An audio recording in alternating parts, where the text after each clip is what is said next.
எங்களை அதிகமாய் நேசிக்கிற அன்புள்ள தகப்பனே, இந்த அருமையான 3வது ஆராதனை வேளைக்காய் உமக்கு நாங்கள் நன்றி செலுத்துகிறோம். ஆண்டவரே, உமக்கு நன்றி. ஆண்டவரே, இந்த ஆராதனை கொண்டு வந்திருக்கிற தேவ பிள்ளைகளுக்காக நன்றி தகப்பனே. எத்தனையோ போராட்டங்கள், பிரச்சனைகள், ஆண்டவரே ஸ்தோத்திரம். ஆண்டவரே, கண்ணீரின் பள்ளத்தாக்கை உருவ நடந்து அதை நீர் ஊற்றாக்கி கொள்ளுகிற அனுபவங்களை நம்முடைய பிள்ளைகளுக்கு கொடுத்ததற்காய் ஸ்தோத்திரம்.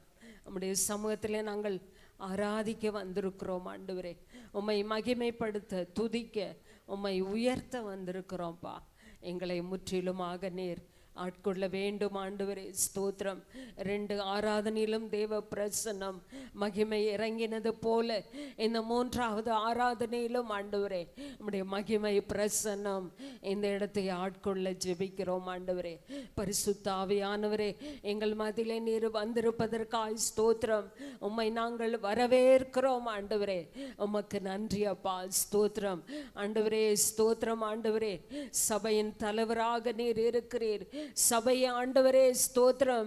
ஆண்டவரே, ஆசீர்வதிக்க நீர் வந்திருப்பதற்காக நன்றி தகப்பனே. தொடர்ந்து பாடல், ஆராதனை செய்தி, ஆண்டவரே காணிக்கை பகுதி, கடைசி ஜெபம் வரைக்கும் கர்த்தருடைய பிரசன்னம் எங்களை ஆளுகை செய்யட்டும். ஆண்டவரே, ஆளுகை செய்யட்டும். எல்லா நிர்விசாரங்களை மாற்றும், தூக்க மயக்கங்கள், சோர்வுகள், பலவீனங்கள் எங்களை விட்டு மாறட்டும். ஆண்டவரே, உற்சாகத்தோடு நாங்கள் உம்மை ஆராதிக்க கிருபை தாங்க. ஆண்டவரே, மகிழ்ச்சியுடனே கர்த்தருக்கு ஆராதனை செய்யுங்கள்.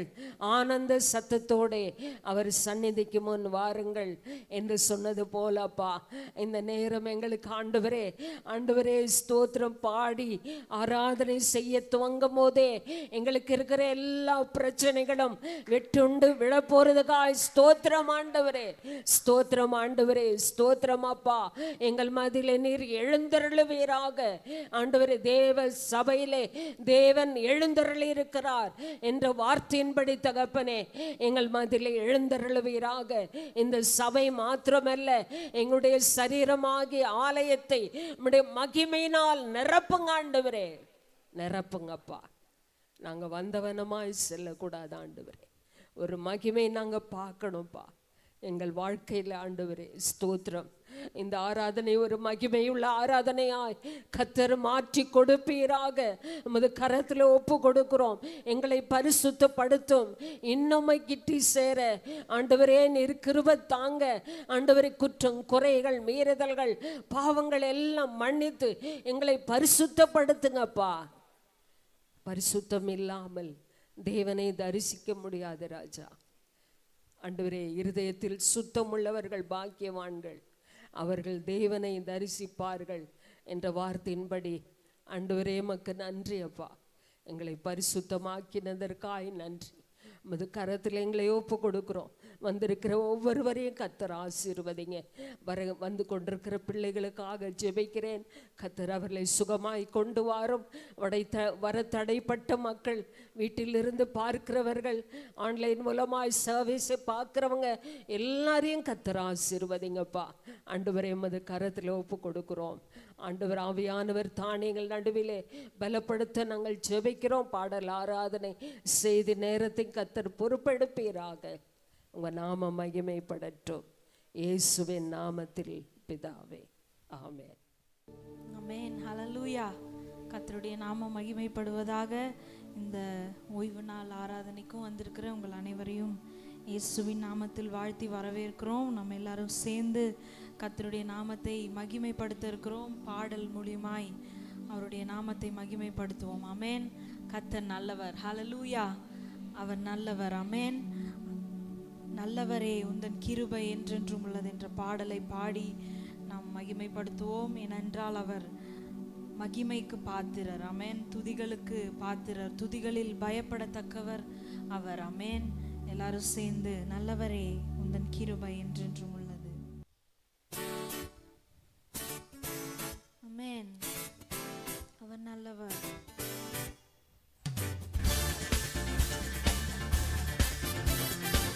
பாட இருக்கிறோம். நல்லவரே உந்தன் கிருபை, நல்லவரே உந்தன் கிருபை என்றென்றும் உள்ளது.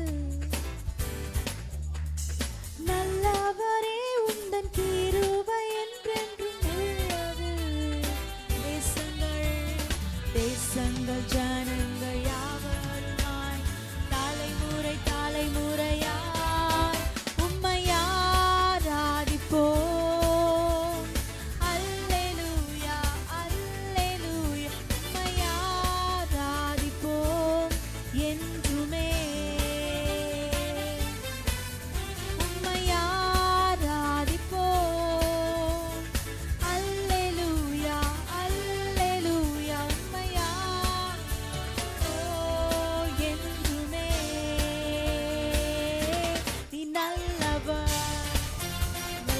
சேர்ந்து சொல்ல போறோம். நீ நல்லவர், என்றுமே என்றுமே நீ நல்லவர்.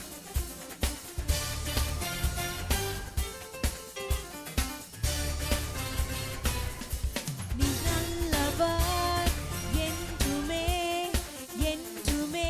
நீ சேர்ந்து சொல்வோம். நீ நல்லவர், நீ நல்லவர், என்றுமே என்றுமே நீ நல்லவர், நீ நல்லவர், என்றுமே என்றுமே நீ நல்லவர், நீ நல்லவர், என்றுமே என்றுமே. மீண்டும் பாடுவோம். நீ நல்லவர், நீ நல்லவர், என்றுமே என்றுமே நீ நல்லவர், நீ நல்லவர், என்றுமே என்றுமே நீ நல்லவர்.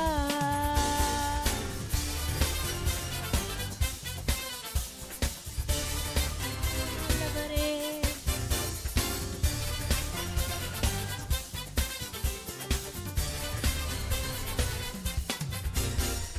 நல்லவரே உந்தன் கிருபை என்றென்றும் உள்ளது. நல்லவரே உந்தன் கிருபை உள்ளது. நீங்க பாடுவீங்களா? நல்லவரே, நல்லவரே உந்தன் கிருபை உள்ளது. நல்லவரே உந்தன் கிருபை என்று உள்ளது. தேசங்கள் ஜனங்கள் யாவருமாய் தலைமுறை தலைமுறை கரங்களை உயர்த்தி உம்மை ஆராதிப்போம். அல்லேலூயா அல்லேலூயா உம்மை ஆராதிப்போம். என்றுமே உம்மை ஆராதிப்போம், உம்மை ஆராதிப்போம். அல்லேலூயா அல்லேலூயா உம்மை ஆராதிப்போம். என்றுமே உங்க சத்தம் உயர்வதாக. உம்மை ஆராதிப்போம், உம்மை ஆராதிப்போம். அல்லேலூயா, ஓ உம்மை ஆராதிப்போம். என்றுமே உம்மை ஆராதிப்போம். அல்லேலூயா அல்லேலூயா உம்மை ஆராதிப்போம். என்றுமே என்றுமே என்றுமே நீ நல்லவர். நல்ல கரங்களை தட்டி, ஓ நீ நல்லவர், நீ நல்லவர், நீ நன்மை செய்கிறவர். ஓ ஹalleluya, கர்த்தர் நல்லவர், அவர் கிருபை என்றும் உள்ளது. ஆமென். எத்தனை பேர் சொல்ல முடியும் அவர் நல்லவர்? ஆமென். நம் வேதத்தில் இப்படியாய் வாசிக்கிறோம். அவர்கள் ஒருமித்து பூரிக்கைகளை ஊதி ஏகமாய் கர்த்தரை துதித்து ஸ்தோத்தரித்து பாடினார்கள். ஆசாரியர்கள் பரிசுத்த ஸ்தலத்திலிருந்து புறப்படுகையில் பாடகர்கள் பூரிக்கைகளை தாளங்களை கீத வாக்கியங்களுடைய சத்தத்தை தொனிக்க பண்ணி கர்த்தர் நல்லவர், அவர் கிருபை என்றும் உள்ளது என்று அவரை ஸ்தோத்தரிக்கையில் கர்த்தருடைய வீடாகிய தேவ ஆலயம் மேகத்தினால் நிறையப்பட்டது. ஆமென் ஆமென். அவர் நல்லவர், அவர் கிருபை என்றும் உள்ளது என்று நம்ம பாடும் பொழுதே சபை நம் இருக்கிற இடம் தேவனுடைய மகிமை ஒரு மேகத்தினால் நிரப்பப்படும். ஆமென். எத்தனை பேர் விசுவாசிக்கிறீங்க? நம்ம போகும் பொழுது ஒரு மேகம் நம்மை மூடட்டும். ஆமென். ஒரு மகிமை மேகம் நம்மை மூடுவதாக. ஹalleluya. நாம் இன்னொரு பாடலை பாட இருக்கிறோம். ஓ நன்றி பலிகள் செலுத்தியே நாங்கள் ஆலயம் கூடி வந்தோம், துதி பலிகள் செலுத்தியே நாங்கள் உம்மை போற்றோம். ஏன்னா கர்த்தர் செய்த எல்லா நன்மைகளுக்காகவும் ஓ நாம் நன்றி செலுத்த இருக்கிறோம். ஆமென். எல்லா கரங்களை தட்டி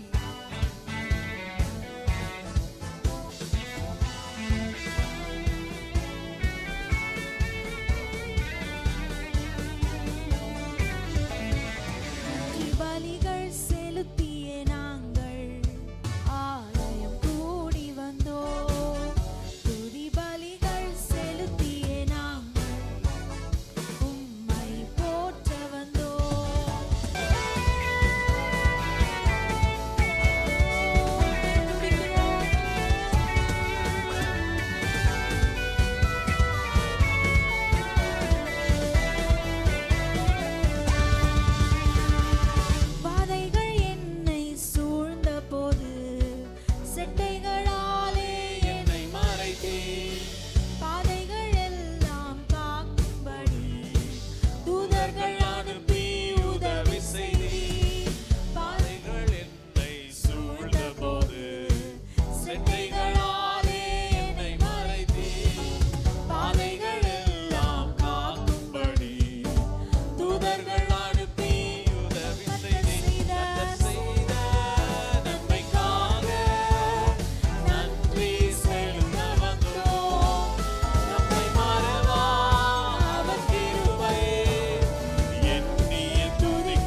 முன்பாகவும் நாங்கள் எண்ணத்தை செலுத்துவோம். ஓ ரட்சிப்பின் பாத்திரத்தை கையில் ஏந்தி கொண்டு உம்முடைய நாமத்தை தொழுது கொள்ள வந்திருக்கிறோம். ஆமென். எத்தனை பேர் சொல்ல முடியும், ஆண்டவரே உம்மை தொழுது கொள்ள நாங்கள் வந்திருக்கோம். ஆண்டவரே நீ செய்த எல்லா நன்மைகளுக்காகவும், நீ செய்த சகல உபகாரங்களுக்காகவும் ஓ we thank you from our heart. ஓ எங்கள் இருதயத்தின் ஆழத்திலிருந்து உமக்கு நாங்கள் நன்றி செலுத்துகிறோம். அப்படியே எல்லாரும் எழுந்து நின்று நாம் சொல்லுவோம், ஆண்டவரே நீ செய்த எல்லா காரியங்களுக்காக உமக்கு நன்றி. நீ செய்ய போகிறவைகளுக்காக நாங்கள் உமக்கு நன்றி செலுத்துகிறோம். எங்களுக்காய் நீ சிலுவையில் செய்து முடித்தவைகளுக்காக நாங்கள் நன்றி செலுத்துகிறோம். ஆமென். ஓ we praise you. உம்மை துதிக்கிறோம் ஆண்டவரே. ஓ ஹalleluya. வேதத்தில் நம்ம இப்படியாய் வாசிக்கிறோம், நீ தண்ணீர்களை கடக்கும் பொழுது நான் உன்னோடு இருப்பேன், நீ ஆறுகளை கடக்கும் போது அவைகள் உன்மேல் புரளுவதில்லை, நீ அக்கினியில் நடக்கும்போது வேகாதிருப்பாய், அக்கினி ஜுவாலை உன் பேரில் பற்றாது. ஆமென் ஆமென் ஹalleluya. நம் தேவன் நம்மை அப்படியாய் காக்கிறவர். ஹalleluya. நம்முடைய பாதைகளை நம்மை செவ்வையாய் நம்மை வழி நடத்துகிற தேவன், நம்முடைய தேவைகளை அறிந்து ஓ ஹalleluya அக்கினியில் நடந்தாலும் அவைகள் நம்மை சேதப்படுத்துவதில்லை. ஆமென். அவருடைய கிருபை நம்மை விட்டு விலகாது. இந்த பாடலை பாடி ஆண்டவரே நாங்கள் உம்முடைய கிருபை நினைத்து நாங்கள் உம்மை துதிக்கிறோம், கிருபை எண்ணி நாங்கள் துதிக்கிறோம் ஆண்டவரே.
கோஷங்களை ஒரு நொடி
முன்பாக சென்று கோணலான வழிகளை எல்லாம் செவ்வையாய் மாற்றுகிறவரே. ஓ ரபா சந்துன ரகதனரி அந்தனதுன ரபா. நல்ல கரங்களை தட்டி oh we praise you, we praise you, we praise you. oh for who you are. நீ செய்த எல்லா நன்மைகளுக்காகவும் எங்களுக்கு முன்பாக சென்று ஆண்டவரே அக்கினி எங்களை சூழும் பொழுது ஆண்டவரே அக்கினி உங்களை பற்றாது என்று சொன்னீரே. தண்ணீரில் நடக்கும் பொழுது உங்களுடைய கிருபை எங்களை விட்டு விலகாம இருந்ததே. மை துதிக்கிறோம், துதிக்கிறோம், மை துதிக்கிறோம், மை துதிக்கிறோம். ரமா சந்துனா எங்கள் கண்மலை நீர், எங்கள் மேகம் நீர், நாங்கள் போற்றிடும் எங்கள் கண்மலை நீர். நல்ல கரங்களை தட்டி, கரங்களை தட்டி எங்களை அபிஷேகம் செய்கிற தெய்வமே, பரிசுத்த ஆவியானவரே நாங்கள் உம்மை வரவேற்கிறோம். கரங்களை உயர்த்தி அவரை வரவேற்போமா? ஆண்டவரே எங்கள் மத்தியில நீர் இறங்கி வாங்க. எங்கள் மேல் நீர் அசைவாடுவீராக. ஹல்லேலூயா. ஜலத்தின் மேல் அசைவாடின தேவ ஆவியானவர் எங்கள் மத்தியிலும் நீர் அசைவாடுவீராக. ஹல்லேலூயா. உம்மை நாங்கள் மகிமைப்படுத்துகிறோம், மகிமைப்படுத்துகிறோம். உம்மை துதிக்கிறோம் ஆண்டவரே. உம்முடைய ஆலயத்தில் நாங்கள் உம்மை கூப்பிடுகிற இந்த வேளையில எங்களை நீ நிரப்பி அனுப்பும், எங்களை நிரப்பும், எங்களை நிரப்பும். நாங்கள் வேதத்துல வாசிக்கிறோம், பயமுள்ள ஆவியை கொடாமல் அன்பும் தெளிந்த புத்தியும் உள்ள ஆவியினால் எங்களை நீ நிரப்புகிற தேவன். ஆமென். எத்தனை பேர் நீங்க கேட்க விரும்புறீங்க, ஆண்டவரே எங்களுக்குள்ள இருக்கிற எல்லா பயம், தாழ்வு மனப்பான்மை எல்லாம் நீங்க நீக்கி அன்பும் தெளிந்த புத்தியும் ஹல்லேலூயா அப்படிப்பட்ட ஆவியினால் எங்களை நீ நிரப்புங்க. கேளுங்க, கேளுங்க, கேட்பீங்களா? நல்ல வாய்களை திறந்த ஆண்டவரே பரிசுத்த ஆவியானவரே எங்களை நீ நிரப்பும். அப்படிப்பட்ட ஆவியினால் நீர் எங்களை நிரப்புங்கப்பா. உமக்கு சாட்சி உள்ள ஜீவியம் வாழ எங்களை நிரப்புங்க. ஹல்லேலூயா, ஹல்லேலூயா. நாங்கள் உம்மை துதிக்கிறோம். அவர் தலைமுறை தலைமுறைக்கும் தேவனாய் இருக்கிறார். ஆமென், ஆமென். நாங்கள் உம்மை மகிமைப்படுத்துகிறோம் ஆண்டவரே. யெகோவா தேவனே நாங்கள் உம்மை துதிக்கிறோம் ஆண்டவரே. எங்கள் தலைமுறைக்கு நீர் உண்மை உள்ள தேவன். எங்களை ஆண்டவரே, எங்களை மட்டுமல்ல ஆண்டவரே, எங்களை சார்ந்த எல்லாவற்றிற்கும் நீர் ஆண்டவரே எங்களுக்கு ஆண்டவரே அப்பா தலைவராயிருந்து ஆண்டவரே இம்மட்டுமாய் நீர் நடத்தின உம்முடைய கிருபை நாங்கள் எண்ணி உம்மை நாங்கள் துதிக்கிறோம் ஆண்டவரே. உம்மை மகிமைப்படுத்துகிறோம், உம்மை மகிமைப்படுத்துகிறோம். ஹல்லேலூயா. நம் அறிக்கை செய்வோமா? பயம் நம் வாழ்வில் இல்லை. நம்முடைய காலங்கள் தேவனுடைய கரத்தில் இருக்கிறது. ஆமென். நம்பிக்கை இல்லா நிலையெல்லாம் மாற போகிறது. கர்த்தர் அசைவாடுகிற நேரத்தில் அற்புதம் செய்வார், அற்புதம் செய்வார். பயமே வாழ்வில் ஆழ்வதில்லை, நம் காலங்கள் தேவனின் கரங்களிலே. நம்பிக்கை இல்லா நிலை மாறிடும், புது நம்பிக்கை திடன் நம்மில் பெருகிடுமே. பாடுவோமா? பயமே நம் வாழ்வில் ஆழ்வதில்லை, நம் காலங்கள் தேவனின் கரங்களிலே. நம்பிக்கை இல்லா நிலை மாறிடும், புது நம்பிக்கை திடன் நம்மில் பெருகிடுமே. யாவே நீர் என்றும் நம் தெய்வம்,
பரிசுத்தர் பரிசுத்தரே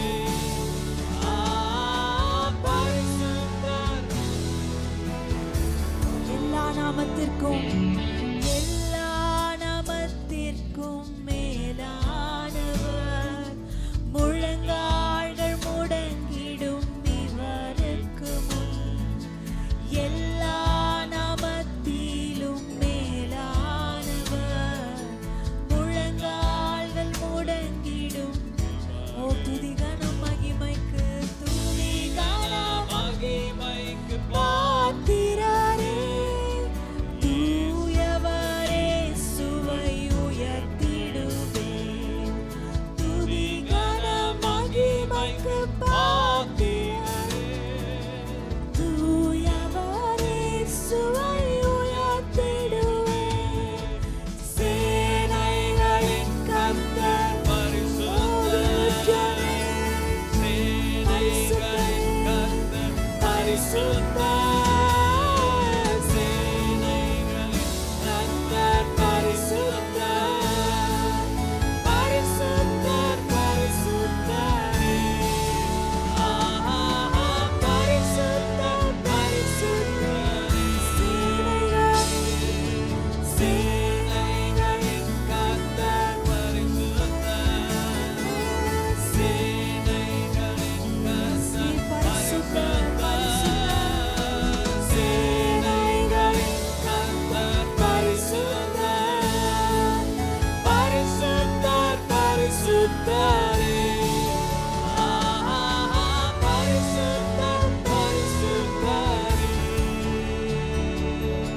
பரிசுத்தர் பரிசுத்தரே பரிசுத்தர் பரிசுத்தரே கரங்களை தட்டி ஓ சேனைகளின் கர்த்தர் நீர் பரிசுத்தர் பரிசுத்தர் ஓ ஹalleluya ஓ ஜனங்கள் ஓ உம்மை துதிக்கிற இந்த வேளையில ஆண்டவரே நீர் எங்கள் மத்தியிலே நீர் வாசமாயிருக்கிறீர் ஓ பரலோகம் உம்மை துதிக்கிற இந்த வேளையிலே ஓ நீர் எங்கள் துதிகளிலே வாசம் செய்கிற தேவனாய் இருக்கிறீர் ஓ ஆதியும் அந்தமும் அல்பாவும் ஒமேகாவும் எங்களுக்கு துவங்கினதை முடிக்கிறவரும் ஓ ஹalleluya நீர் சர்வ வல்லவர் நாங்கள் உம்மை மகிமைப்படுத்துகிறோம் எங்கள் ஆராதனை நீர் ஏற்றுக்கொண்டதற்காக உமக்கு நன்றி செலுத்துகிறோம் ஆண்டவரே மீதியான ஒவ்வொரு வேலையும் பொறுப்பெடுத்து வழி நடத்த எங்களோடு பேசும் இடைப்படும் உம்முடைய பாதத்தில் எங்களை அர்ப்பணிக்கிறோம் இயேசுவின் நாமத்தில் பிதாவே ஆமென் அப்படியே உட்காருவோம் யாவருக்கு இயேசுவின் நாமத்தில் வாழ்த்துக்கள் எல்லாருக்கும் ஸ்தோத்திரம் இந்த இரண்டாம் ஆராதனைக்கு வந்திருக்கிற உங்கள் ஒவ்வொருவரையும் நாங்கள் இயேசுவின் நாமத்தில் உங்களை வரவேற்கிறோம் கர்த்தருடைய நாமத்துக்கு ஸ்தோத்திரம் இந்த நேரம் ஒரு முக்கியமான ஜெப நேரத்துக்கு நான் வந்திருக்கிறோம் ஸ்கூல் ஆரம்பிச்சாச்சு காலேஜ் ஸ்கூல் பிள்ளைகள் அங்கே சண்டே ஸ்கூல் இருக்கிறதுனால +2க்கு மேலே 10th மேலே ஸ்கூலுக்கு போகிறவங்க டீச்சர்ஸ் இங்கே யாராவது இருப்பீர்களானால் தயவாக எழுந்து நிற்க அன்பாய் கேட்கிறோம் கர்த்தருடைய நாமத்துக்கு ஸ்தோத்திரம் இவர்களுக்காக நம்ம எல்லாரும் ஜெபிக்க போகிறோம் ஹல்லேலூயா நல்ல ஜெபம் பண்ணுவோம் ஆண்டவர் படிப்பதற்கு ஸ்கூலில் பிள்ளைகளை உருவாக்குவதற்கு கர்த்தர் இந்த ஆண்டு முழுவதும் தம்முடைய பிள்ளைகளை விசேஷ ஞானத்தால் நிரப்பும்படி எல்லா ஸ்தோத்திரம் பண்ணுவோம் சத்தமாய் ஸ்தோத்திரம் பண்ணுவோம் ஹல்லேலூயா ஹல்லேலூயா ஆண்டவரே ஸ்தோத்திரம் ஸ்தோத்திரம் ஸ்தோத்திரம் இளைப்படைந்தவனுக்கு சமயத்துக்கேற்ற வார்த்தைகளை சொல்ல நான் அறிவிக்கும்படி கர்த்தராகிய ஆண்டவர் ஓ ஸ்தோத்திரம் எனக்கு கல்விமானின் நாவை அறிஞனின் நாவை தந்தருளினார் காலைதோறும் என்னை எழுப்புகிறார் கற்றுக்கொள்ளும் வார்த்தை போல நான் கேட்கும்படி என் செவிகளை கவனிக்க செய்கிறார் என்று நான் வேதத்திலே வாசிக்கிறோம் கர்த்தர் இவர்களையும் ஒவ்வொருவரையும் ஞானத்தால் நிரப்பி ஓ ஹல்லேலூயா ஸ்தோத்திரம் இன்னும் அநேகர் வெளியூரில் இருக்கிறாங்க அவர்களை கர்த்தர் பலப்படுத்த ஜெபிப்போம் ஆண்டவரே எழும்பி நிற்கிற ஆண்டவரே பிள்ளைகளுக்காய் ஜெபிக்கிறோம் டீச்சர்களுக்காய் ஜெபிக்கிறோம் கர்த்தர் இந்த வருஷத்தின் ஆரம்பத்தில் அவர்கள் ஸ்கூலுக்கு போகும்போது விசேஷித்த கிருபை பாதுகாப்பு ஞானம் தர நாங்கள் ஜெபிக்கிறோம் இவர்களை வாழ்த்துகிறோம் தொடர்ந்து படிக்க இவர்களை உயர்த்த நாங்கள் ஜெபிக்கிறோம் ஆண்டவரே கர்த்தருடைய பாதுகாப்புக்குள் ஒப்புக் கொடுக்கிறோம். இயேசுவின் நாமத்தில் பிதாவே, ஆமென். தேங்க்யூ. உட்காருங்கள். உங்களுக்காய் தொடர்ந்து நாங்கள் ஜெபிக்கிறோம். தேவன் நல்லவர். இப்பொழுதும் நாம் கர்த்தருடைய வார்த்தை கேட்க இருக்கிறோம். பாஸ்டர் ஜோயல் அவர்கள் நம்மோடு கூட குடும்பமாக இருக்கிறார்கள். கர்த்தருக்கு ஸ்தோத்திரம். ஆகவே இந்த நாளிலும் நமக்கு ஒரு நல்ல செய்தி கர்த்தர் அவர் மூலமாய் வைத்திருக்கிறார். காலையில் 5 மணி அநேகர் அந்த செய்தி கேட்டு கர்த்தருக்கு அர்ப்பணித்தார்கள். நீங்களும் தொடர்ந்து ஜெபத்தோடு கேளுங்கள். கரங்களை தட்டி பாஸ்டர் அவர்களை நான் வரவேற்போம். ஆண்டவராகிய இயேசு கிறிஸ்துவின் நாமத்தில் உங்கள் யாவருக்கும் என் அன்பின் வாழ்த்துதலை சொல்லிக் கொள்கிறேன். எல்லாருக்கும் ஸ்தோத்திரம். Praise Lord, praise Lord, praise Lord brother. ஆண்டவர் உங்களை ஆசீர்வதிப்பார். ஸ்தோத்திரமா. சந்தோஷமா இருக்கிறீங்களா? ஆமென். ஹல்லேலூயா. பின்னாடி எல்லாம் கொஞ்சம் நல்ல கரங்களை உயர்த்தி ஆமென். ஸ்தோத்திரம். உங்களை எல்லாரையும் பார்க்கிறதுல மிகுந்த சந்தோஷம்.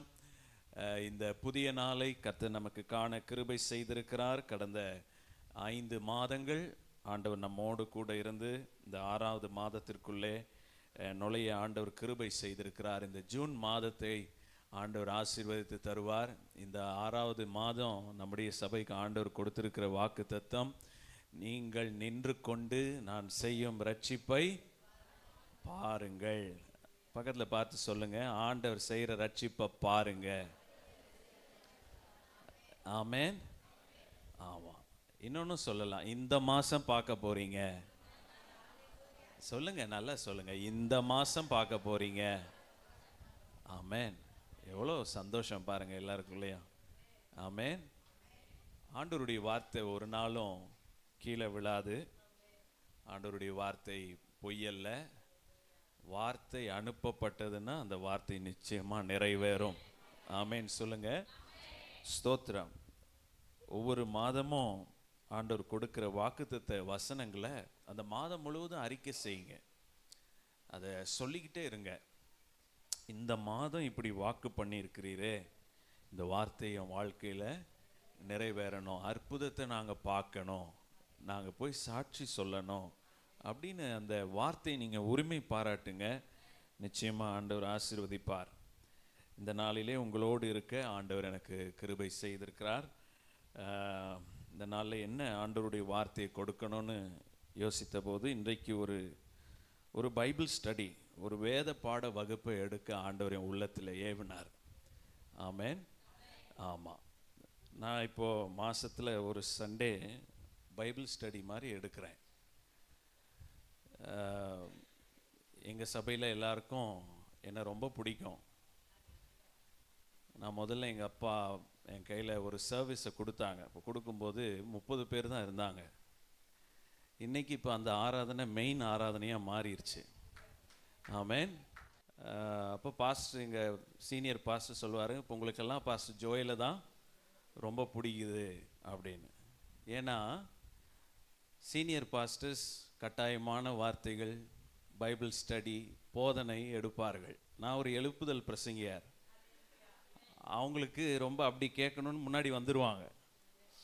அப்போது அதுவே ரொம்ப நாளாக கேட்டுக்கிட்டு இருந்தாலும் ரொம்ப நல்லதில்லை. சில நேரம் நமக்கு ஊசி இன்ஜெக்ஷன்லாம் தேவை. சரிங்களா? அப்போது ஆண்டவர் சில நேரம் மெல்லிய சத்தத்தில் என்ன செய்வார், நம்மோடு பேசுவார். அப்படி எலியா தீர்க்கதரிசியோடு ஆண்டவர் பேசினார் மெல்லிய சத்தத்தில்.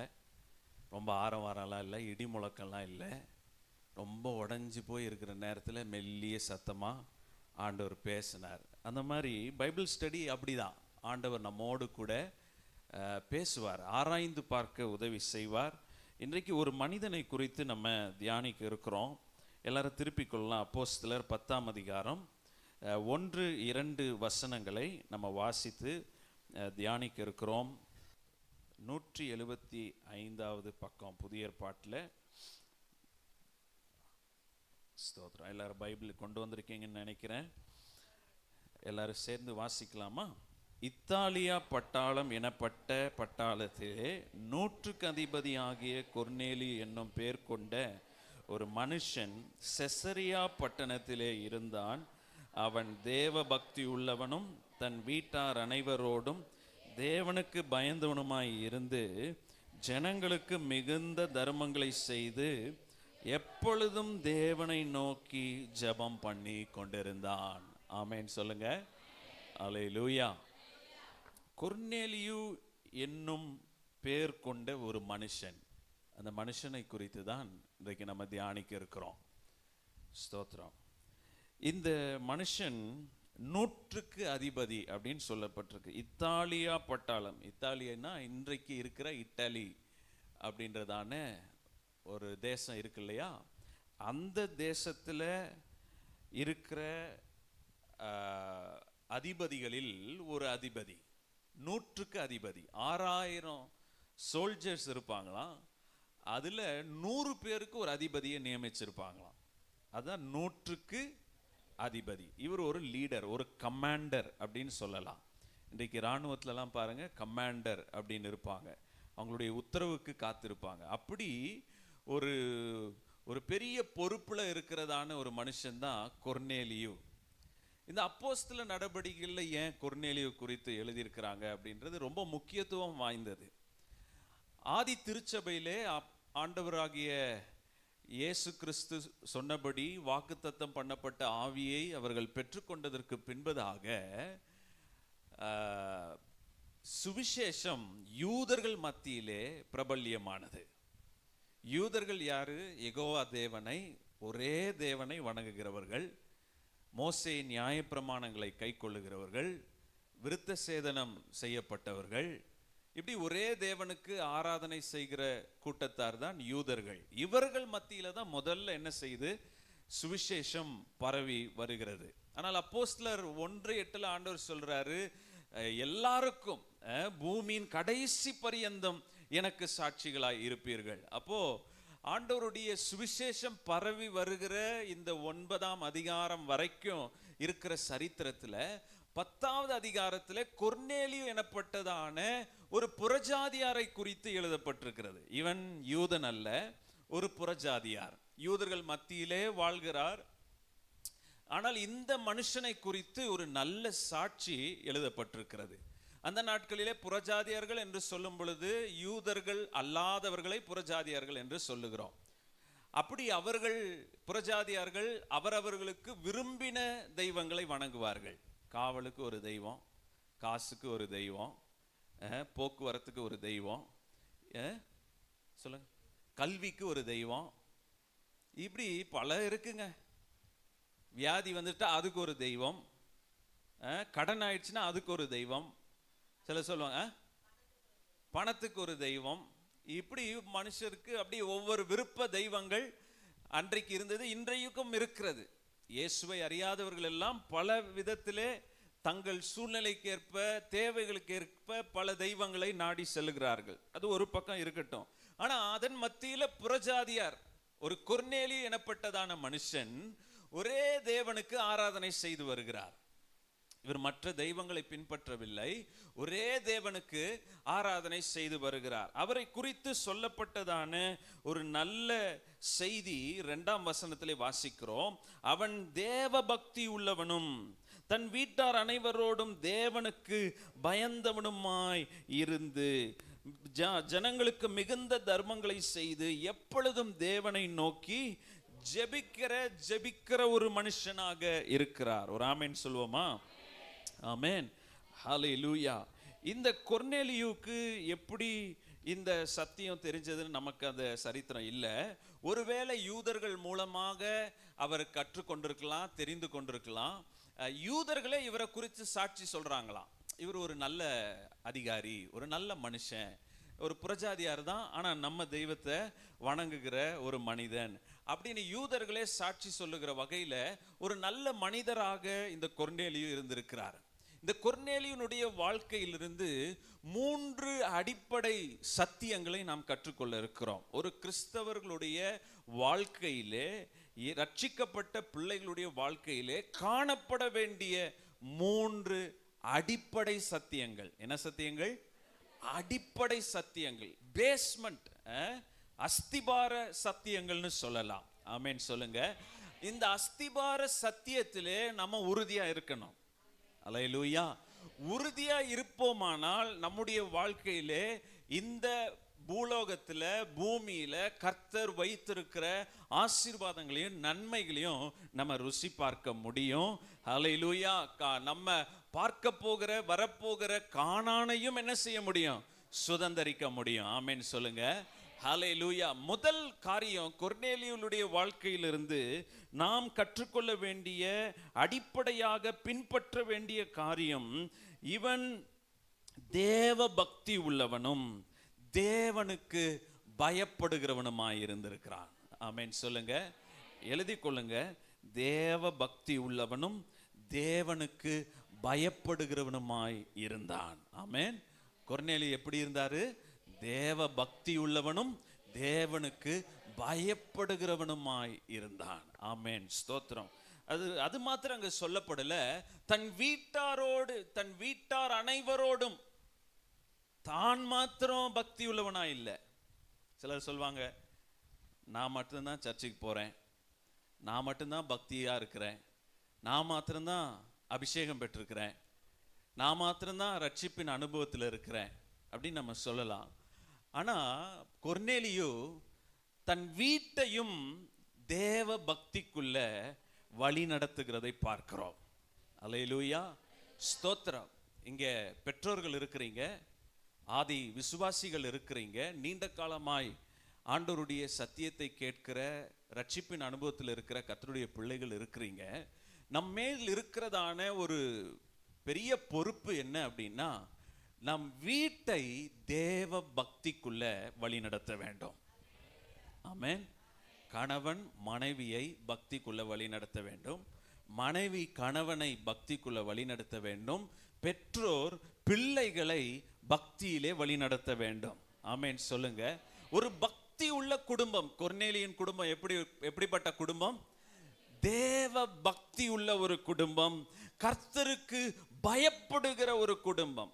தேவ பயம் அவங்க வீட்டில் இருந்தது, பக்தி அவர்களுக்குள்ள இருந்தது. பக்தி என்று சொல்லும் பொழுது ஜெபம் இருந்திருக்கும், ஆராதனை இருந்திருக்கும், சரியான நேரத்திற்கு ஓய்வு நாள் அன்னைக்கு ஆராதனைக்கு போயிருப்பாங்க, பாடசாலைக்கு போயிருப்பாங்க, ஆண்டவரை தவறாம குடும்பமா சேவித்திருப்பாங்க, குடும்பமா அந்த நாட்களிலே இருந்ததான மோசேயின் பிரமாணங்களை எல்லாம் கை கொண்டிருப்பாங்க, பலி செலுத்தி இருப்பாங்க. தன் வீட்டார் அனைவரோடும் தேவ பக்தி உள்ளவனாய் இருந்தான். கர்த்தருடைய பிள்ளைகளே, இந்த நாட்களிலே விசேஷமாக எழுப்புதல் நாட்களிலே நாம் இருக்கிறோம், வருகையின் நாட்களிலே இருக்கிறோம். நம்முடைய குடும்பத்தை நாம் வழி நடத்த வேண்டும், தேவ பக்தியிலே வழி நடத்த வேண்டும். ஸ்தோத்திரம். கட்டாயத்தோடு வழி நடத்தலாம், அன்போடு வழி நடத்தலாம், ஆலோசனை சொல்லி வழி நடத்தலாம், அவர்களுக்காக ஜெபித்து வழி நடத்தலாம். அந்த நாளிகை வரும் பொழுது ஒருவர் எடுத்துக்கொள்ளப்படுவார், ஒருவர் கைவிடப்படுவார் அப்படின்ற சூழ்நிலை இருக்கக்கூடாது. நம்ம குடும்பமா எடுத்துக்கொள்ளப்பட வேண்டும், குடும்பமா ஆயத்தமாக்கப்பட்டிருக்க வேண்டும். ஹல்லேலூயா. இந்த சபையில் இருக்கிற நம்ம எல்லாருமே ஆயத்தமாக்கப்பட்டிருக்க வேண்டும். ஹல்லேலூயா. ஒரு இமைப்பொழுதிலே அவர் வருகை இருக்கும். ஆமென் சொல்லுங்க.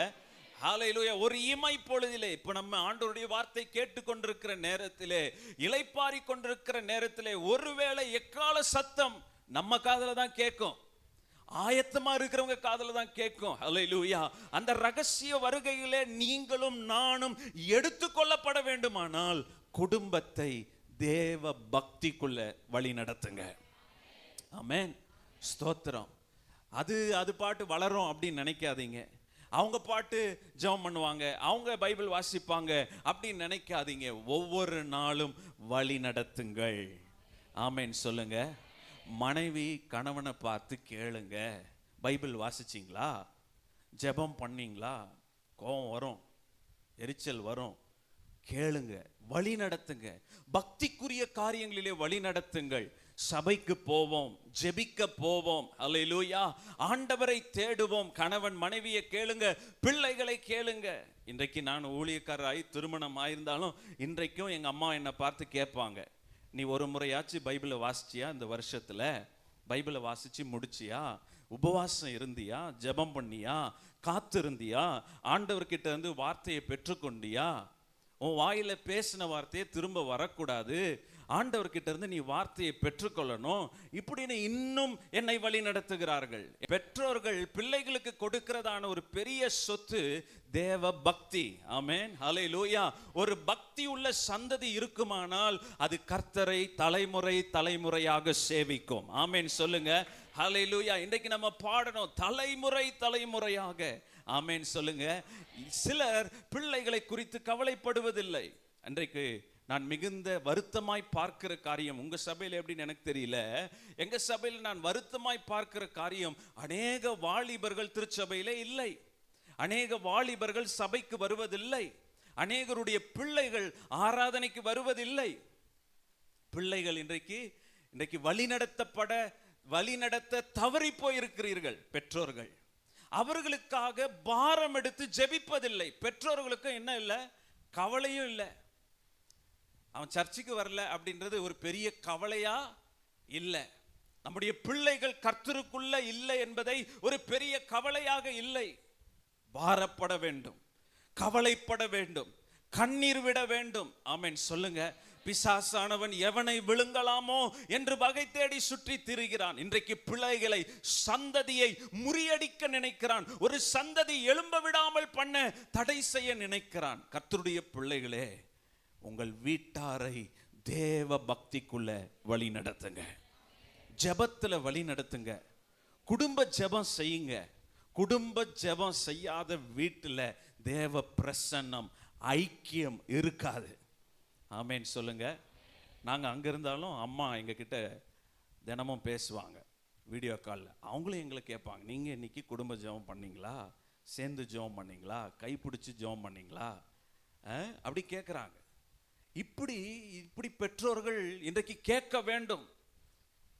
திருமணம் ஆயிட்டா நல்லா இருப்பாங்க அப்படின்னு நினைக்கலாமா? திருமணம் ஆன பின்னாடி தான் பல பிரச்சனை வரும். இரு துருவங்கள் சேரவே முடியாதுதான்.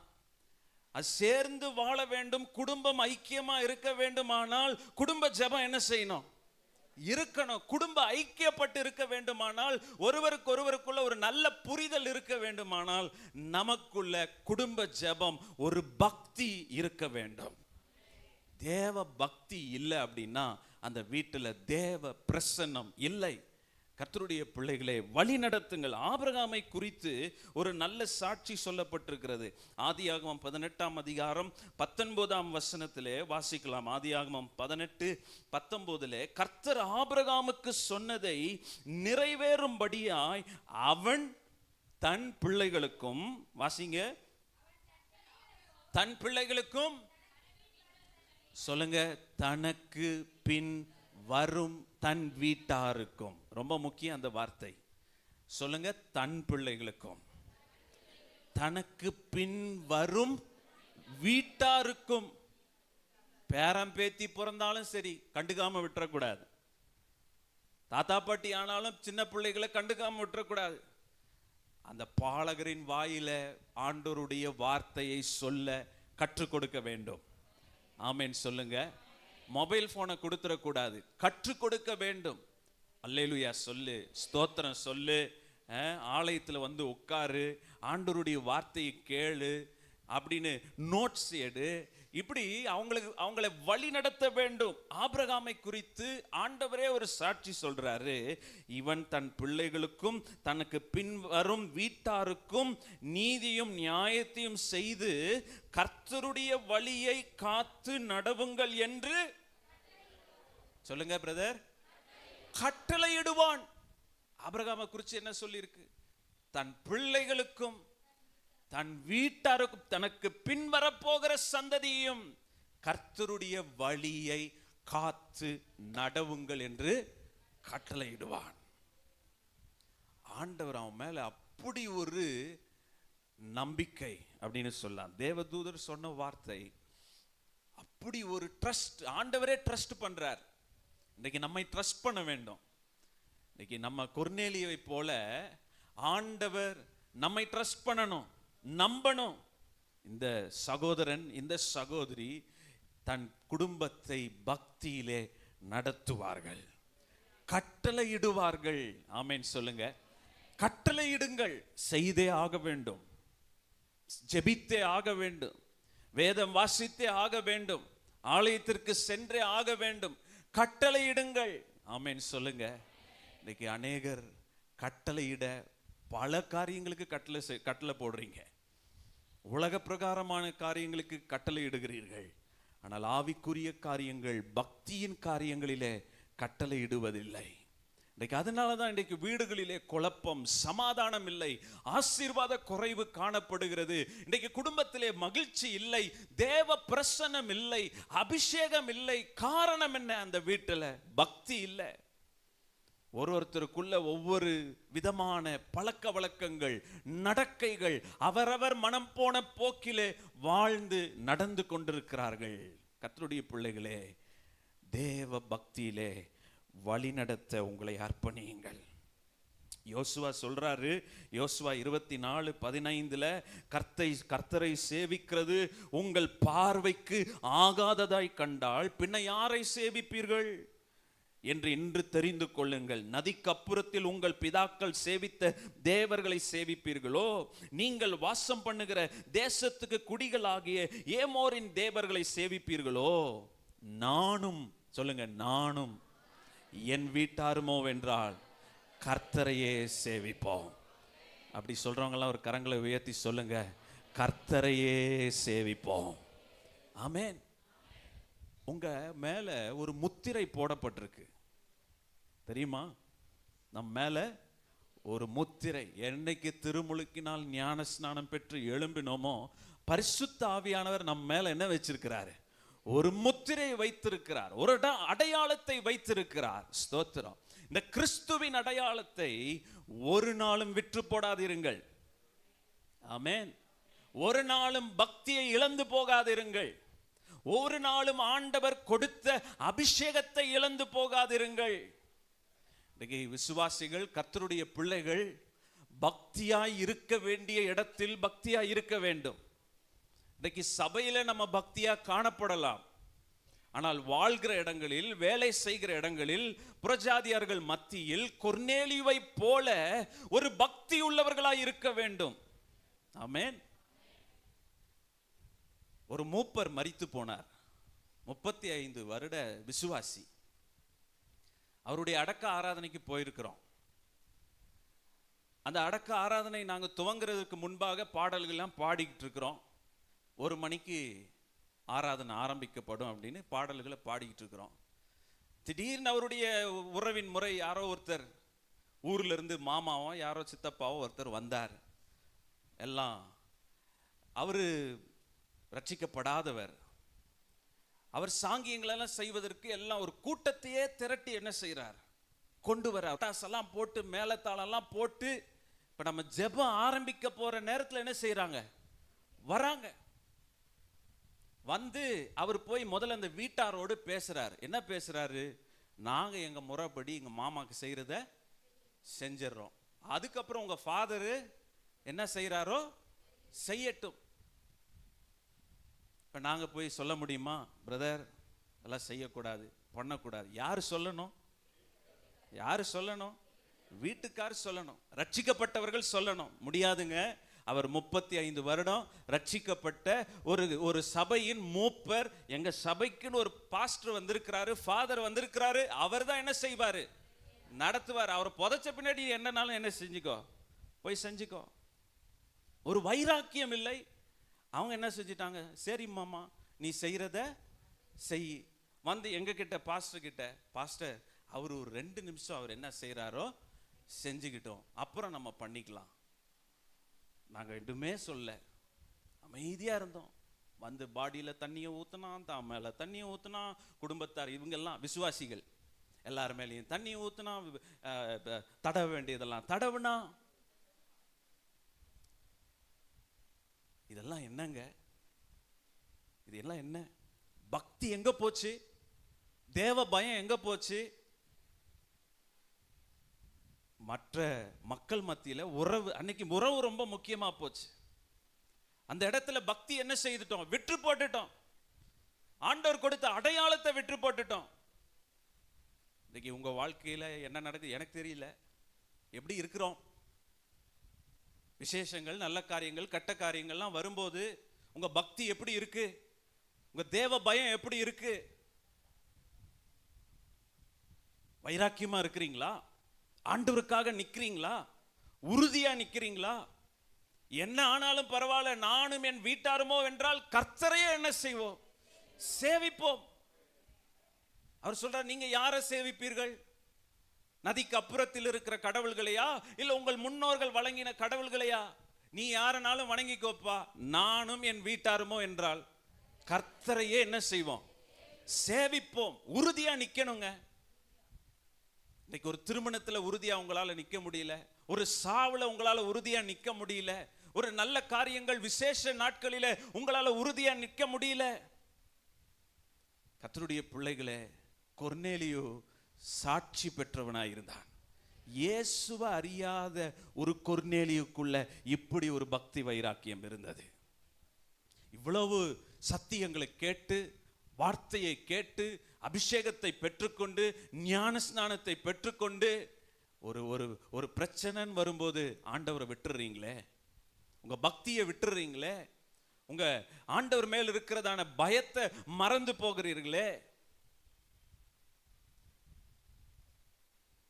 ஆகவே கர்த்தருடைய பிள்ளைகளே, தேவ பக்தி உறுதியா நில்லுங்க. ஆமென் சொல்லுங்க. உறுதியா நில்லுங்க. அது கொஞ்ச நேரம் போராட்டம் தான். சில உறவை இழந்து போனாலும் பரவாயில்ல, கசப்பு வந்தாலும் பரவாயில்லை, கர்த்தருக்காக உறுதியா நில்லுங்க. ஆமென் சொல்லுங்க. சிலர் அப்படி உறுதியா நின்னனால சிலரை இழந்திருக்கிறார்கள், குடும்ப உறவுகளை இழந்திருக்கிறார்கள். சிலர் மறுபடியும் அவங்க ஊருக்குள்ளே போக முடியல.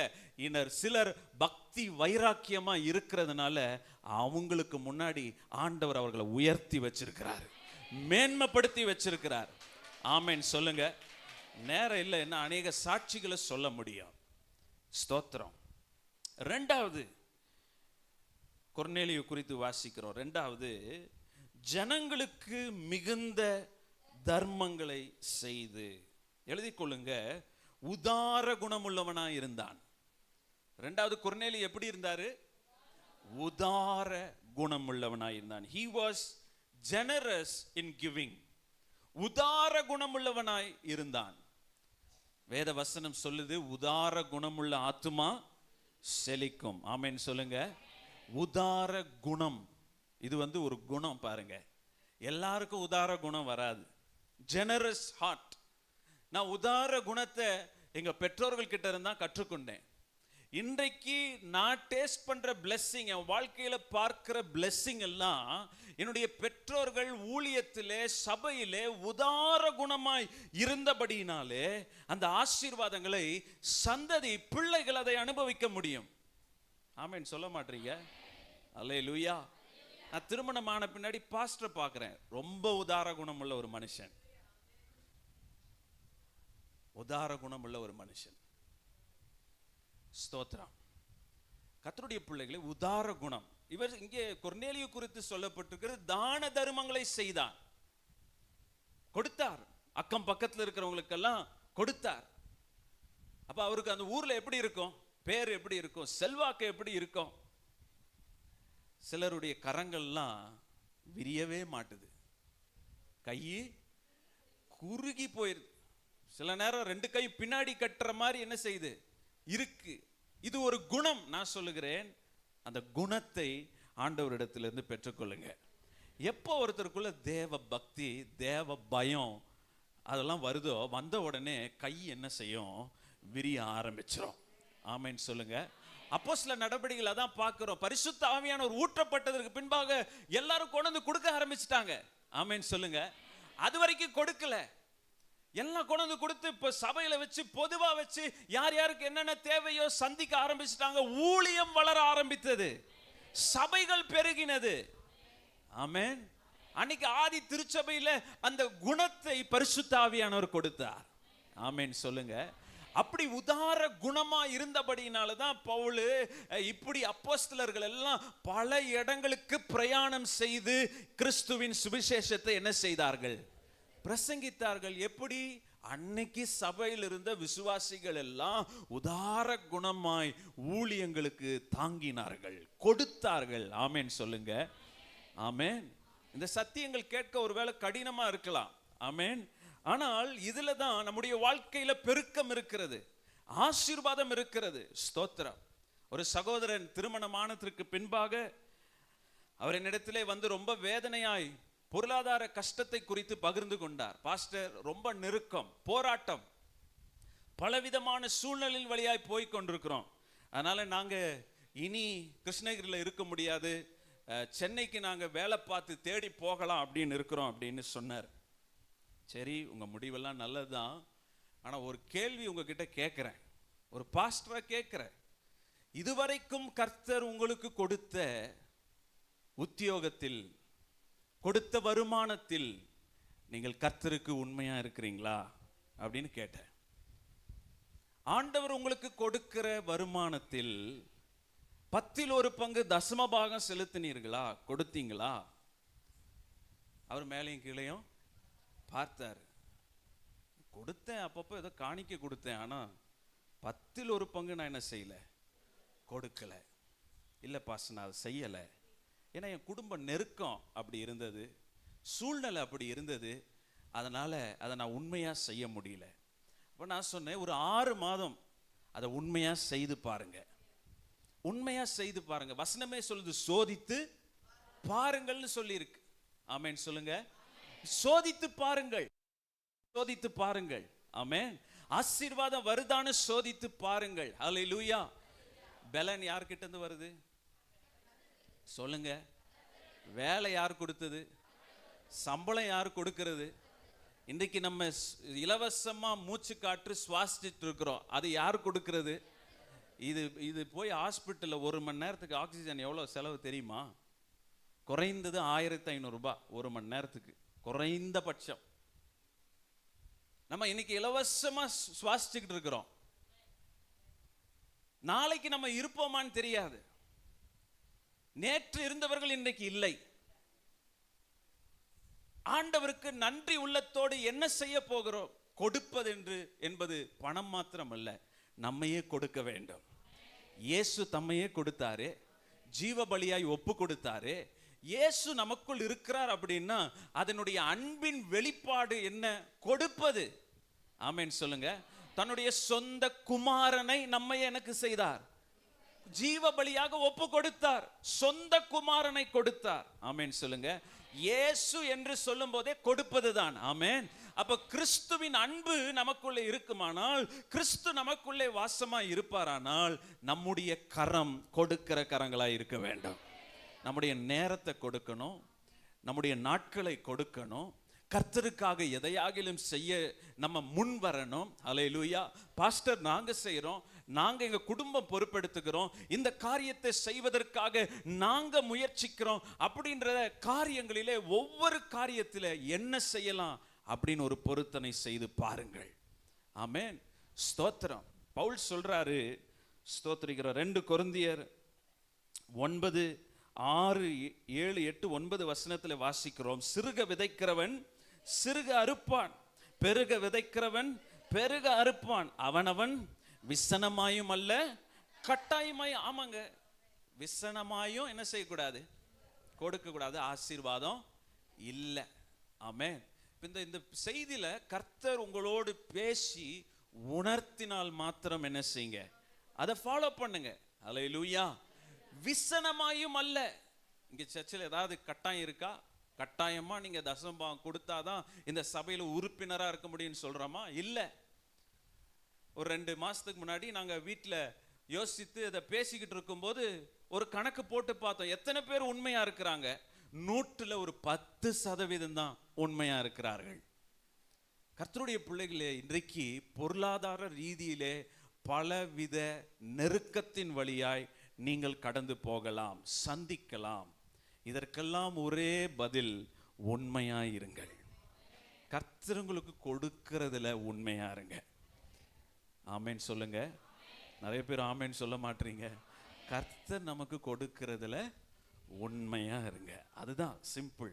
ஸ்தோத்திரம். கட்டாயமாயும் அல்ல, விசனமாயும் அல்ல, தன் மனதிலே நியமித்தபடியே கொடுக்க கடவன்.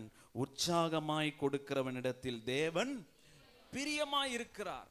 இங்க கொர்நேலியை குறித்து ஏன் இதை நான் வலியுறுத்தி சொல்றேன் அப்படின்னா, கொர்நேலியை குறித்து இன்னொரு சாட்சி 3-4 வசனத்துல வாசிக்கலாம். 3-4 வசனத்துல பாருங்க. பகலில் ஏறக்குறைய 9ஆம் மணி நேரத்திலே தேவனுடைய தூதன் தன்னிடத்திலே வரவும் கொர்நேலியுவே என்று அழைக்கவும் பிரத்யட்சமாய் தரிசனம் கண்டு அவனை உற்று பார்த்து பயந்து, ஆண்டவரே என்ன என்றான். அப்பொழுது அவன், உன் ஜெபங்களும் உன் தருமங்களும் தேவனுக்கு நினைப்பூட்டுதலாக அவர் சந்நிதியில் வந்து எட்டி இருக்கிறது. கையை தட்ட மாட்டீங்க, ஆமேன் சொல்ல மாட்டீங்க. ஆமேன், ஹல்லேலூயா. இந்த உண்மையான மனுஷனை தேடி தேவதூதனே என்ன செஞ்சிட்டார், வந்துட்டார். இந்த தேவதூதன் வந்து என்ன சொல்றாரு, கொர்நேலியுவே, உன் ஜெபங்களும் உன் உதார குணமும் தேவ சந்நிதியில் வந்து ஏற்றிட்டு. அதை விட அந்த வார்த்தை ரொம்ப முக்கியமா பார்க்கணும் அப்படின்னா, தேவனுக்கு நினைப்பூட்டுதலாக. நம்ம கொடுக்கிற ஒவ்வொரு காரியமும் தேவனுக்கு நினைப்பூட்டுதலாக. God remembers when we give. ஆண்டவருக்கென்று கொடுக்கும்போது அதை அவர் என்ன செய்கிறார், நினைவு கூறுகிறார். ஆமென் சொல்லுங்க, நினைவு கூறுகிறார். ஆலயத்தில் எல்லாரும் காணிக்க போட்டாங்க. எல்லாரும் போட்ட காணிக்கையும் பார்த்தாரா இல்லையா? பார்த்தாரா இல்லையா? பார்த்தார். அப்ப ஆண்டவர் நம்மளை கவனிக்கிறார். நம்ம என்ன கொடுக்கிறோம் அப்படின்றத கவனித்து பார்க்கிறார். நாம் எதையெல்லாம் கொடுக்க முன் வருகிறோமோ அதை அவர் நினைவு கூறுகிறார். அதை நினைவு கூறுகிறார். ஸ்தோத்திரம். அதை நினைவு கூர்ந்துதான் சந்ததியை ஆசீர்வதிக்கிறார். எங்க ஒரு ராத்திரியில சிலர் லாஸ் ஆகி போயிடுறாங்க. ஒரு ராத்திரியில தொழில் முடங்கி போயிடுது. ஒரு ராத்திரியில கடனால பாதிக்கப்பட்டு என்ன செய்வதுன்னு தெரியாம போயிடுறாங்கங்க. இன்னைக்கு உலக மனுஷர்களை பாருங்க. ஒரு 2 மாசத்துக்கு முன்னாடி எங்க ஊர்ல ஒரு பெரிய நகைக்கடை ஓனர் இருக்கு, கிருஷ்ணகிரியில. அவர் ரொம்ப செல்வாக்கான ஆளு. வியாபாரிகள் சங்கத்திற்கு கிருஷ்ணகிரி மாவட்ட அவர் தான் தலைவர். திடீர்னு ஒரு நாள் காலையில் எழும்பின உடனே துப்பாக்கி வச்சு சுட்டு செத்து போயிட்டார். சூசைட் பண்ணிட்டார். என்ன பிரச்சனை இருக்கும்? சமாதானம் இல்லை, கடன் நெருக்கடி, என்ன செய்வோன்னு தெரியல. துப்பாக்கியை எடுத்து சுட்டு மரித்து போனான். கர்த்தருடைய பிள்ளைகளே, நமக்கு இருக்கிற ஒரு பெரிய நம்பிக்கை, நம்ம கொஞ்சம் கொடுக்கிறோமோ அதிகமாக கொடுக்கிறோமோ அதை கர்த்தர் நினைவு கூறுகிறார். நினைவு கூர்ந்து ஆசீர்வதிக்கிறார். ஆமென் சொல்லுங்க. உங்க கடனிலிருந்து அவரால் விடுவிக்க முடியும். உங்க பொருளாதார கஷ்டத்தை மாற்ற முடியும். ஆமென் சொல்லுங்க. நான் அதை பிராக்டிஸ் பண்றேன் சிறு வயதிலிருந்தே. நம்முடைய ஸ்தாபனத்தினுடைய முன்னாள் தலைவர் ரெவரண்ட் டாக்டர் ஒய் ஜெயராஜ் தமிழ்நாட்டில் ஏஜி ஸ்தாபனம் ஆரம்பிப்பதற்கு அவர்கள் தான் காரணம். அவர்கள் ஒரு நாள் எங்கள் வீட்டுக்கு வந்திருந்த போது சாப்பிட்டு முடிச்சுட்டு என் கையில் ஒரு 100 ரூபாய் கொடுத்தார். மகனே இங்கே வா, உனக்கு ஒரு 100 ரூபாய் தருகிறேன். அப்போ நான் எனக்கு 6-7 வயசு இருக்கும்னு நினைக்கிறேன், சின்ன பையன். அப்போ அவர்கிட்ட சொன்னார், இதை வைத்து உனக்கு வேண்டியதை வாங்கிக்கொள், ஆனால் 10 ரூபாய் கர்த்தருக்குரியது, 90 ரூபாய் உனக்கு வேண்டியதை நீ வாங்கிக்கொள். வருகிற வாரம் நீ ஆலயத்திற்கு சென்று உண்மையாய் தசமபாகம் செலுத்துவாயா அப்படின்னு கேட்டார். இன்னைக்கு வரைக்கும் என் மனதிலிருந்து மறக்க முடியாத ஒரு சம்பவம். அவர் காலம் போயிட்டார், ஆனா வழி நடத்தினார். எங்கள் பெற்றோர்கள் வழி நடத்தினார்கள். கர்த்தருடைய பிள்ளைகளே, கொடுக்க வழி நடத்துங்கள், குடும்பத்தை வழி நடத்துங்கள். பரத்திலிருந்து தான் நமக்கு ஆசீர்வாதம் வரும். ஆமென் சொல்லுங்க. வானத்தின் பலகணிகளை ஆண்டவர் திறப்பார். இடங்கொள்ளாமல் போக மட்டும் நம்மை ஆசீர்வதிப்பார். உங்கள் பொருளாதார காரியத்திலே ஒரு blessing, ஒரு பெருக்கம் இருக்க வேண்டுமானால் உண்மையா இருங்கள். அந்த முதல் வாரத்தில் அந்த ஆஃபரிங் கவர் எடுத்து உண்மையா அதை செலுத்தி பாருங்க. இதை நான் போதிக்கிறேன் சபையில். இப்போ எல்லாரும் அதை ஆரம்பிச்சிருக்கிறாங்க, உண்மையா கொடுக்க ஆரம்பிச்சிருக்கிறாங்க. சோதித்து பாருங்கன்னு சொல்றேன். ஆமென் சொல்லுங்க. சிலருக்கு சில தவறான எண்ணங்கள் இருக்கு. நம்ம கொடுக்கறதெல்லாம் எங்கே போகுதோ, என்ன ஆகுதோ அப்படின்னு சில தவறான எண்ணங்கள் இருக்கு. அப்படி சிலர் போதிக்கிறவர்களும் எழும்பி விட்டார்கள் யூடியூப்லலாம். அப்படியெல்லாம் பார்த்தீங்கன்னா கெட்டு போயிடுவீங்க. வசனம் சொல்லி கொடுக்கிறபடி என்ன செய்யுங்கள்? செய்யுங்கள். ஹல்லேலூயா. கர்த்தருக்கு உண்மையா இருங்கள். ஆமென் சொல்லுங்க. ஹல்லேலூயா. தான தர்மங்களை செய்யுங்கள். கொர்நேலியா அதை செய்தார். ஆமென். உங்களால் முடிந்த சில உதவிகளை செய்யுங்க. நேற்று முந்தா நாள் ஒரு வீட்டிற்கு போயிருந்தோம். அந்த குடும்பத்தின் கஷ்டத்தை பார்த்தோம். ஒரு ஓலை குடிசை வீட்டில் இருக்கிறாங்க. அந்த சகோதரனுக்கு முடியாத சூழ்நிலை, ஒரு பக்கம் விழுந்து போனது. அப்போ அந்த சகோதரி கேட்டோம், அவங்களுக்கு மாதந்தோறும் ட்ரீட்மெண்ட்டுக்கு எவ்வளோ செலவாகுது? பாஸ்டர், மாதம் 10,000 ஆகுது. அவங்க சம்பளம் கூட அவ்வளோ வாங்குவாங்களான்னு தெரியல. மாதம் 10,000 ஆகுது. இருந்த கண்ணுக்குட்டி, ஆடு கீடு எல்லாத்தையும் வித்துட்டோம். இனி அடுத்து விற்கிறதுக்குன்னு ஒன்றும் இல்லை. டிவி ஏன் போடாமல், இது செல்ஃபோன் ஏன் ஒர்க் ஆகல, திரும்பி நாங்கள் கூட்டமே ஏன் கூப்பிடல, ரீசார்ஜ் பண்ண காசு இல்லை. அப்போ ஒரு வேற தேவைக்காக ஒரு 10,000 ரூபாய் பாஸ்டர் என் பேக்கில் வச்சுருந்தார். இப்போ பாஸ்டர் சொன்னார், பா போய் அந்த கவரை எடுத்துட்டு வாங்க. உடனே அந்த குடும்பத்தின் தேவைக்காக கொடுத்தோம். அடுத்து நமக்கு ஒரு தேவை இருக்குதான், ஆனால் கையில் இருக்கு, ஒரு உதவி செய்வோன்னு ஆண்டவர் உணர்த்திட்டார், கொடுத்துட்டோம். நம்ம தேவையை கர்த்தர் என்ன செய்வார்? பார்த்து கொள்வார். யெகோவா ஈரேனா என்ன? தேவை என்ன செய்வார்? பார்த்து கொள்வார். நான் அந்த பாப்பா, அவங்க வீட்டில் ஒரு மகன் இருந்துச்சு, கூப்பிட்டு அது கையில் ஒரு 1000 ரூபாய் கொடுத்து, முதல்ல அந்த டிவி ரீசார்ஜ் பண்ணு, ஏசப்பா பாடல்களை போடு, உன் ஃபோனை ரீசார்ஜ் பண்ணு அப்படின்னு கொடுத்துட்டு வந்தேன். இதை ஏன் செய்கிறோம்? தான தர்மங்களை செய்யும்போது ஆண்டவருடைய சமூகத்தில் அது ஒரு நினைவு கூறுகிற காரியமாய் மாறுகிறது. நினைப்பூட்டுகிறார்.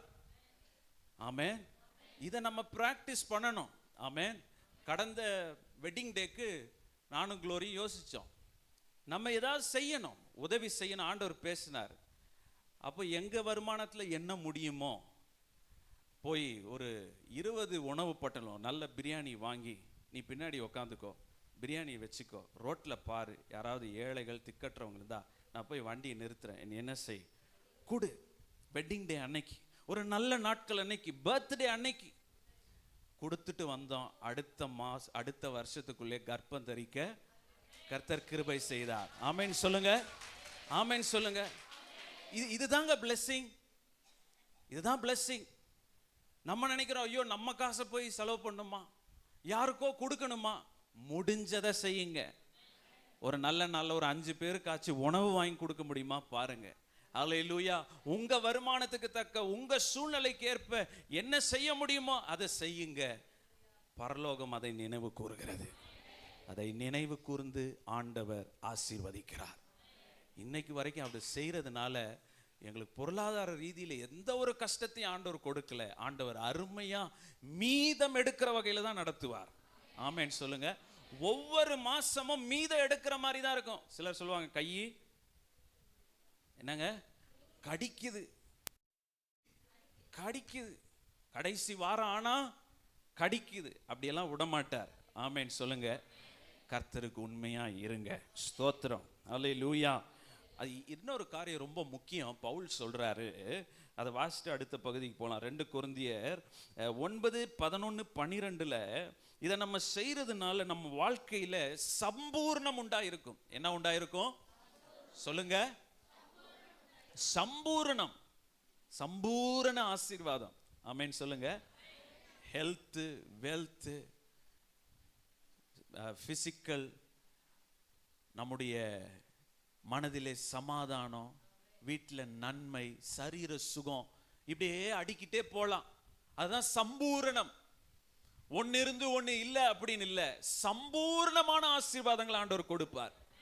பவுல் சொல்றாரு 2 கொரிந்தியர் 9, 12 இந்த தர்ம சகாயமாகிய பணிவிடை பரிசுத்தவான்களுடைய குறைவுகளை நீக்குகிறதும் அல்லாமல், அதாவது இன்னைக்கு நம்ம எல்லாம் கொடுக்கிறோம், அந்த கொடுக்கிற காணிக்கை, தசம பாகங்கள் இந்த ஊழியத்தின் குறைவுகளை அது நிறைவு செய்கிறது. ஊழியக்காரருடைய குறைவுகளை நிறைவு செய்கிறது, தாங்குகிறது. அவர் சொல்றாரு, அது மட்டும் அது செய்யல அல்லாமல் அநேகர் தேவனை ஸ்தோத்தரிப்பதினாலே சம்பூர்ண பலனுள்ளதாயும் இருக்கும். ஆமென் சொல்லுங்க. கரங்களை தட்டி மகிமைப்படுத்துங்க. ஹல்லேலூயா. ஆமென். சிலர் உண்மையா இருக்கிறீங்க, உங்க கவர் எல்லாம் பார்க்குறோம், நீங்க கொடுக்கறத பார்க்குறோம். கடந்த வாரத்தில் பாஸ்டர் என்கிட்ட ஃபோனை கொடுத்து, யார் யாரெல்லாம் காணிக்க அனுப்பிச்சிருக்கிறாங்களோ அவங்களுக்கெல்லாம் தேங்க்யூ சொல்லி அனுப்பிடுங்க. அதெல்லாம் பார்க்கும்போது ஒரு சோத்திரம் சொல்கிறோம். இந்த சோத்திரம் சொல்கிறதுனால உங்கள் வாழ்க்கையில் சம்பூர்ணம் உண்டாயிருக்கும். பவுல் சொல்கிறார், என் ஊழியத்தை தாங்குனீங்க, என் பிரயாணத்தை தாங்குனீங்க, எனக்கு உதவி செய்தீங்க, இது எங்களுடைய குறைவுகளை மாத்திரம் நீக்கல, ஸ்தோத்திரத்தினாலே உங்களை நினைச்செல்லாம் நாங்கள் ஸ்தோத்திரம் பண்ணுறோம். ஆமென். ஸ்தோத்திரிக்கிறோம். அநேகர் உண்மையா ஊழியத்தை தாங்குறீங்க, கொடுக்குறீங்க. உங்களை நினைக்கும் போதெல்லாம் ஆண்டவருக்கு ஸ்தோத்திரம் செய்கிறோம். ஹல்லேலூயா. நாங்கள் ஸ்தோத்திரம் பண்ண நான் கற்றுக் கொடுத்தேன் சில காலங்களா. நீங்க ஊழியர் கரத்துல வந்து தசமபாகத்தை கொடுத்து ஆசீர்வதித்து ஜெபம் பண்ணி போய் பாருங்க, உண்மையா இருந்து பாருங்க. இப்போ வாரம் ஒரே கூட்டம் ஆயிடுச்சு. முன்னாடி எல்லாரும் இப்போ அந்த ஆசீர்வாதத்தை நான் பெற்றுக்கொள்ளணும், ஐயா ஜெபம் பண்ணணும், கையை வைக்கணும். ஆமென். ஹல்லேலூயா. அப்பதான் இந்த மாசம் எனக்கு நிறைவா இருக்கும். ஆமென் சொல்லுங்க. ஸ்தோத்திரம் பண்ணும்போது ஆண்டவரே குளோரிக்காக ஸ்தோத்திரம், ராகினி சிஸ்டருக்காக ஸ்தோத்திரம், இப்படி ஊழியக்காரு அப்போஸ்தலர் தீர்க்கதரிசி ஸ்தோத்திரம் பண்ணாங்கன்னா உங்க வீட்டுல சம்பூர்ணம், அப்பமும் தண்ணீரும் குறைவுபடாது. கரங்களை தட்டி மகிமைப்படுத்துங்க. அப்பமும் தண்ணீரும் குறைவுபடாமல் ஆசீர்வதிப்பார். அந்த விதவை அடை சுட்டு கொண்டு வந்து கொடுத்தாங்களா இல்லையா? அந்த அம்மா முதல்ல என்ன சொல்லுச்சு? எனக்கும் என் பிள்ளைக்கும் தான் இருக்கு, ஆனாலும் நீ சொல்லுகிறபடியே செய்கிறேன். அந்த வீட்டில் குறைவு வந்துச்சா? தேசத்திலே பஞ்சம் இருந்தது, ஆனால் அந்த விதவியின் வீட்டில் பஞ்சம் வரல. பஞ்சம் வராமல் ஆண்டவர் பாதுகாப்பார், வாதை வராமல் பாதுகாப்பார். இந்த திருப்பூர்ல பிசினஸ் எல்லாம் நலிவடைஞ்சு போனாலும் உங்க பிசினஸை துளிர்க்க செய்வார், சேதம் வராமல் பாதுகாப்பார். விசுவாசித்தால் கரங்களை தட்டி மகிமைப்படுத்துங்க. உங்களை பாதுகாப்பார். கர்த்தருக்கு உண்மையா இருந்து பாருங்க, உண்மையா இருந்து பாருங்க. மூன்றாவது, டைம் ஆயிடுச்சு. மூன்றாவது 10:2 இறுதியில அங்க சொல்லப்பட்டிருக்கிறது, எப்பொழுதும் தேவனை நோக்கி ஜெபம் பண்ணி கொண்டிருந்தான். கொர்நேலியு எப்பொழுதும் ஃபைனலி ஜெபிக்கிறவனாய் இருந்தான். எழுதிக் கொள்ளுங்க. மூன்றாவது, ஜெபிக்கிறவனாய் இருந்தான். ஜெபம் தாங்க நம்ம மூச்சு. ஜெபம் நின்னு போச்சுன்னா மூச்சு இல்லாத சரீரம் மாதிரி நம்ம வாழ்க்கை. என்னம்மா, ஆமாவா இல்லையா? ஆமென். ஜெபம் இல்லை அப்படின்னா செத்து போன சரீரம் போலதான் நம்ம வாழ்க்கை. ஐயா, அம்மா, வாலிபர்களே, பெரியவர்களே, நம்ம எல்லாருக்குள்ளேயும் ஒரு ஜெப வாழ்க்கையை நீங்கள் கட்டி எழுப்புங்கள். உங்களுக்குன்னு ஒரு பர்சனல் ப்ரேயர் இருக்கணும், குடும்ப ஜெபம் இருக்கணும், உபவாச ஜெபம் இருக்கணும், காத்திருப்பு ஜெபம் இருக்கணும், உங்களை பரிசுத்தப்படுத்தி ஜெபிக்கணும், சோதித்து ஆராய்ந்து பார்க்கணும், விண்ணப்ப ஜெபம் இருக்கணும், ஊழியக்காரர்களுக்காக ஜெபம் பண்ணணும். எப்பொழுதும் பவுல் சொல்ற மாதிரி எப்பொழுதும் கர்த்தருக்கு ஸ்தோத்திரம் செலுத்தணும். ஆமென் சொல்லுங்க. ஜெபம். ஆமென் சொல்லுங்க. எப்பொழுதும் ஜெபம் பண்ணி கொண்டிருந்தான். ஜெபம் பண்ணி கொண்டிருக்கிற வீட்டுக்குள்ள பிசாசு வருமா? பொருளாதார கஷ்டம் வருமா? ஜெபிக்கிற வீட்டுக்குள்ள தேவ ஆவியானவர் இறங்கி வந்தார், தேவ பிரசன்னம் இறங்கி வந்தது. ஹல்லேலூயா. இந்த கொர்நேலியனுடைய வீட்டுல ஒரு தேவ மகிமை தங்கி இருந்தது. ஆமென் சொல்லுங்க. என்ன நடந்துச்சு நான் சுருக்கமா சொல்றேன். ஆண்டவர் இந்த சொப்பனத்துல பேசுறாரு. உடனே நீ போய் பேதுரு என்கிறதான ஒரு மனுஷன் இந்த பட்டணத்துல இருக்கிறான், நீ ஆள் அனுப்பி அவனை கூட்டிட்டு வா அப்படின்னு சொப்பனத்துல ஆண்டவர் சொல்றாரு.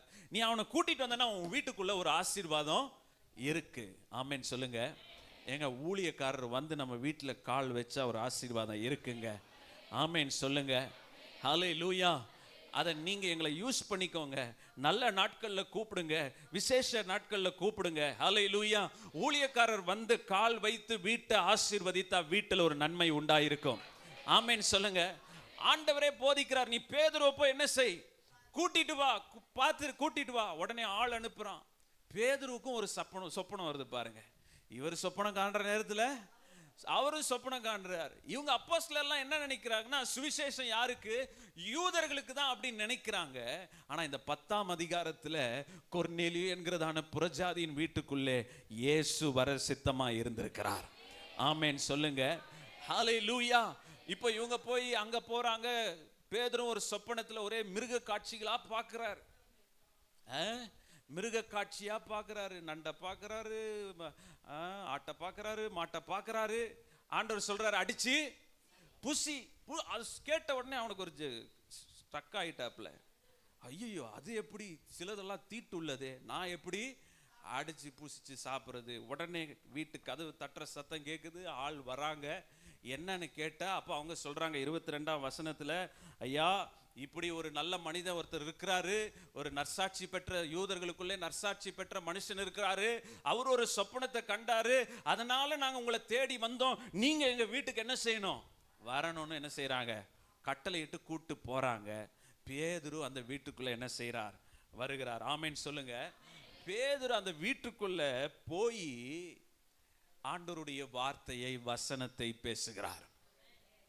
கொர்நேலி என்ன பண்றாரு, தான் வீட்டை தான் பிள்ளைகளை மாற்றம் கூட்டி வைக்கல, ஊழியக்காரர் வராருன்னு பக்கத்துல இருக்கிறவங்களெல்லாம் என்ன செய்யறாரு, கூட்டி வைக்கிறாரு. என்ன ஆமென் சொல்ல மாட்டீங்க? ஆசீர்வாதம் எனக்கு மாத்திரம் இல்லை, என்னை சுற்றி இருக்கிறவர்களையும் அது தாக்க வேண்டும். சொல்லுங்க, தாக்க வேண்டும். சொல்லுங்க, தாக்க வேண்டும். ஒரு வெடி வெடிச்சா ஒருத்த மட்டுமா சாகுறான், சுத்தி இருக்கிறவனு சாகுறான். நீங்க ஆசீர்வதிக்கப்பட்டா ஒரு தாக்கம் உண்டாகும். அல்லேலூயா. இப்ப எல்லாரையும் கூட்டி வைக்கிறான். பேதுரு வர்றாரு, வசனத்தை பேசுறாரு. வசனத்தை கேட்டவர்கள் மேலெல்லாம் பரிசுத்த ஆவியானவர் இறங்கி வந்தார். அல்லேலூயா. ஜெபிக்கிற ஒரு வீட்டுக்குள்ள ஆவியானவர் இறங்கி வந்தாரு. ஹல்லேலூயா. எல்லாரும் அந்நிய பாஷையில பேச ஆரம்பிச்சாங்க. அப்ப சொல்றாங்க, இவங்க புறஜாதியார்களாச்சே, இவங்கெல்லாம் எப்படி அந்நிய பாஷையை பேசுறாங்க, நமக்கு தான் அந்த பாஷை கொடுக்கப்பட்டுச்சு. இல்லப்பா, இயேசு எல்லாருக்காகவும் மரித்தார், அவர் எல்லாருக்காகவும் உயிர் தெழுந்தார். இந்த பரிசுத்த ஆவி எல்லாருக்கும் அருளப்பட்டிருக்கிறது. எங்கெல்லாம் வசனத்தை பேசுறோமோ அங்கெல்லாம் ஆவியானவர் இறங்கி வருவாரு. ஆமென் சொல்லுங்க. பரிசுத்த ஆவியானவர் இறங்கி வந்தார். சமீப காலங்களில் இப்படி சாயங்காலத்தில் வீட்டு ஜெப கூட்டம் ஆரம்பிச்சிருக்கிறோம். ஆமென் சொல்லுங்க. அது எந்த வீட்டில் யார் வீட்டில் நடக்குதோ நீங்க ஒரு கொர்நேலியு. ஆமென் சொல்லுங்க. அப்படி ஆரம்பிக்கணும்னு நடக்கிறவங்க சொல்லுங்க, கூப்பிடுங்க. அப்படி ஒரு 7 இடத்துல நாங்கள் இந்த வருஷத்துல ஆரம்பிச்சோம். அப்படி ஆரம்பிச்சோம், எல்லாரும் கோஆப்ரேட் பண்ணல. ஒரு 3 வீட்டில் கோஆப்ரேட் பண்ணாங்க. ஆமென் சொல்லுங்க. 3 வீட்டில் வாரந்தோறும் இந்த ஜெபக்கூட்டம் நடந்து கொண்டே இருந்தது. ஞாயிற்றுக்கிழமை சாயங்காலத்தில் சபையில் மாலை ஆராதனை நடக்கும். நான் நடத்துவேன், இல்லை பாஸ்டர்மா போவாங்க. பாஸ்டர் இந்த ஜெபக்கூட்டங்களை போய் பார்க்க போவார். அப்படி போன இடத்துல 30 பேர், 40 பேர், 50 பேர்னு கூடி வர ஆரம்பிச்சிட்டாங்க. வீட்டுக்குள்ள உட்கார முடியல. ஆமென் சொல்லுங்க. வீட்டுக்குள்ள அற்புதம் நடக்க ஆரம்பிச்சிருக்கு. வீட்டுக்குள்ள பிசாசுகள் ஓட ஆரம்பிச்சிருக்கு.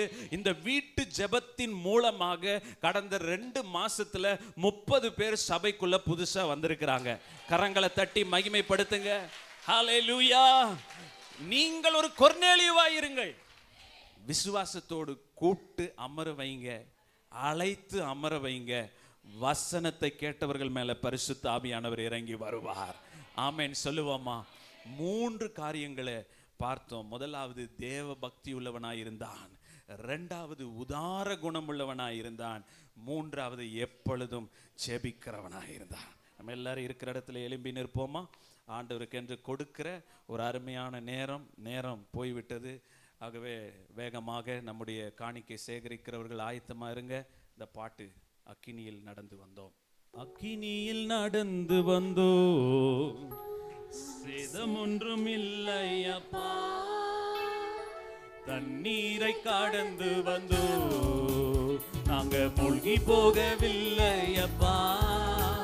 உங்க கிருபை எங்களை விட்டு இமை பொழுதும் விலகலப்பா. உங்க கிருபை எங்களை விட்டு இமை பொழுதும் விலகலப்பா.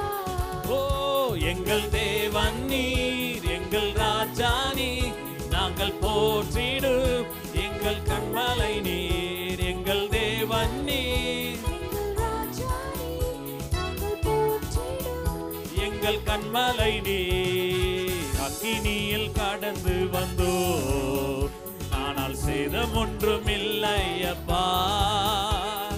கண்ணீரை கடந்து வந்தோ, நாங்க மூழ்கி போகவில்லை அப்பா. உங்க கிருபை எங்களை விட்டு இமை பொழுதும் விலகலப்பா. உங்க கிருபை எங்களை விட்டு இமை பொழுதும் விலகலப்பா. எங்கள் தேவன் நீர், எங்கள் ராஜா நீர், நாங்கள் போற்றிடும் எங்கள் கண்மலை நீர். எங்கள் தேவன் நீர், எங்கள் ராஜா நீர், நாங்கள் போற்றிடும் எங்கள் கண்மலை நீர். ஹல்லேலூயா. ஜெபிப்போம். நல்ல பிதாவே, இந்த ஆசீர்வதிக்கப்பட்ட இந்த இரண்டாம் ஆராதனை வேலைக்காக ஸ்தோத்திரம். ஆண்டவர் நீர் எங்களோடு பேசின வார்த்தைக்காய் ஸ்தோத்திரம். கொர்நேலியோ தேவ பக்தி உள்ளவனாயிருந்தான். இந்த செய்திக்கு பிறகு எங்களுக்குள்ளே பக்தி பெருகட்டும் ஆண்டவரே. உலக பக்தி வேண்டாம், மூட பக்தி வேண்டாம், பாரம்பரிய பக்தி எங்களுக்கு வேண்டாம். தெய்வ பக்தியிலே நாங்கள் வளரணும் ஆண்டவரே. ஓ சடங்காச்சாரங்கள் ஆண்டவர், உலக வழக்கங்கள் இவைகள் எங்களுக்குள் இருக்கக்கூடாதப்பா. தேவ பக்தி உள்ளவர்களாய் நாங்கள் பக்தி வைராக்கியம் பாராட்ட இன்றைக்கு எங்களோடு பேசினதற்காய் ஸ்தோத்திரம். தேவனுக்கு பயப்படுகிற ஒரு பயம் எங்களுக்குள் வருவதாக, குடும்பத்துக்குள் வருவதாக, சபைக்குள் வருவதாக. ஆண்டவரே, தாராளமாய் கொடுக்கிற நல்ல இருதயம் எங்களுக்குள் வருவதாக. ஜெபம் பண்ணுகிற ஒரு அனுபவத்துக்குள் எங்களை நடத்துவீராக. ஆண்டவரே, எங்கள் மத்தியில் செய்தி கொடுத்த ஊழியரையும் கர்த்தர் தொடர்ந்து பயன்படுத்துவீராக. அநேகரை உருவாக்க நீர் அவரை பயன்படுத்தி வருவதற்காக நன்றி. உடைய ஊழியங்கள், குடும்பங்கள், ஓ கற்பத்தின் கனிகளை கர்த்தர் ஆசீர்வதியும். இன்றைக்கு இந்த பல ஊழியத்தில் வெறும் காணிக்கை மாத்திரமல்ல, தசமபாகம் மாத்திரமல்ல, மிஷனரி ஊழியத்திற்காக ஆண்டவரே, பலவித ஊழியங்களுக்காக நம்முடைய பிள்ளைகள் ஆண்டவரை தாராளமாய் கொடுக்கிற நல்ல ஜனங்களை எங்களுக்கு தந்திருக்கிறீங்க. இதை வைத்து நாங்கள் தொடர்ந்து ஊழியம் செய்ய கிருபை தாங்க. ஒவ்வொரு கரங்களை கர்த்தர் பலப்படுத்துங்க. வீட்டில் இருக்கிற சாபங்கள், பிஸ்னஸில் இருக்கிற எல்லா குழப்பங்கள் மாறட்டும் ஆண்டவரே. இந்த ஆண்டு நம்முடைய பிள்ளைகளை அளவில்லாமல் ஆசீர்வதித்து உயர்த்துவீராக. அற்புதம் செய்யும். வீண் செலவுகள் வராதபடி காத்தருளும். சுகவீனமாய் வந்திருக்கிற ஒவ்வொருவரை தொட்டு சுகமாக்குவீராக. ஓ ஹல்லேலூயா. தொடர்ந்து உம்முடைய நாமத்தை மகிமைப்படுத்துங்க ஆண்டவரே. பெரிய காரியங்களை செய்யும். மீட்பர் இயேசுவின் இனிய நாமத்தில் பிதாவே. நம்முடைய கர்த்தராகிய இயேசு கிறிஸ்துவின் கிருபை, பிதாவாகிய தேவனுடைய அன்பு, பரிசுத்த ஆவியானுடைய ஐக்கியம் இந்த ஆராதனையில் கர்த்தருக்கென்று அர்ப்பணித்த கொடுத்த ஒவ்வொரு உள்ளங்களோடு, குடும்பத்தோடும், பிஸ்னஸோடும், நம்முடைய ஊழியத்தோடும் சதா காலமும் நிலைத்திருப்பதாக. ஆமென். கர்த்தர் உங்களை ஆசீர்வதிப்பார்.